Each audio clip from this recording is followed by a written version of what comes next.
দৰঙৰ বেছিমাৰীত পুৱতি নিশা অগ্নিকাণ্ডত ভস্মীভূত হৈছে দুখনকৈ ব্যৱসায়িক প্ৰতিষ্ঠান। অগ্নিকাণ্ডত 50 লাখ টকাৰ ক্ষয়ক্ষতিৰো সন্দেহ। অগ্নি নিৰ্বাপক বাহিনীয়ে পৰৱৰ্তী সময়ত জুই নিৰ্বাপন কৰে। পুৱতি নিশা বেছিমাৰীত এই অগ্নিকাণ্ডটো সংঘটিত হয়। দুখনকৈ ব্যৱসায়িক প্ৰতিষ্ঠান সম্পূৰ্ণৰূপে ভস্মীভূত হৈছে। অগ্নিকাণ্ডত প্ৰায় 50 লাখতকৈ অধিক টকাৰ ক্ষয়ক্ষতি হোৱাৰ সন্দেহ কৰা হৈছে।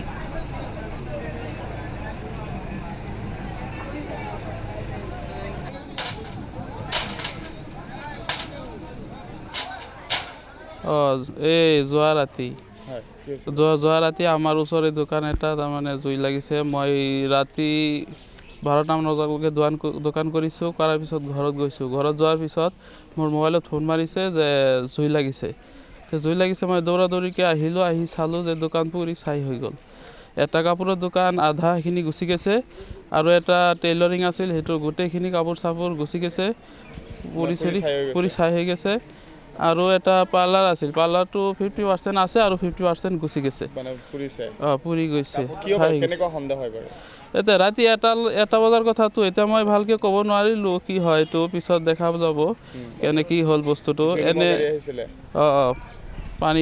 পানী গাড়ী আহিছিল আৰু দুটা আহি তাৰপিছত কাপোৰটো কৰিলে, নুমাই দিলে আগুন জুইটো।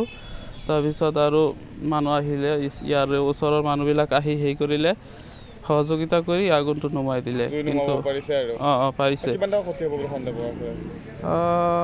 50-60 লাখ মান হ'ব। এটা কাপোৰৰ দোকানো আছে, এটা কাপোৰৰ দোকান আৰু এটা টেইলৰ। কাপোৰৰ দোকানটো আজাহাৰ আলী, ইয়াৰে বেছিমাৰীৰে হয়, আৰু টেইলৰটো মুজাফৰ আলী হয়, আৰু পাৰ্লাৰটো দৈপাম চাৰিআলি হয়। এতিয়া কম মানে যিহেতু ইমানকেইটা বস্তু হৈ গ'ল, বেয়া হৈ গ'ল, ক্ষতি হৈ গ'ল, তেতিয়াতো চৰকাৰে যদি কিবা ইয়াতে আমাক সহায় সহযোগিতা কৰে অলপ ভাল হ'ব।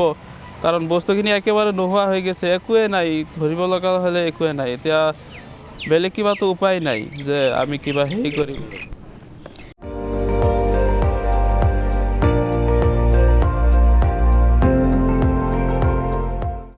আপুনি চাই আছে ND24, সৰ্বশ্ৰেষ্ঠ নহয়, সৰ্বোত্তমৰ দৌৰত।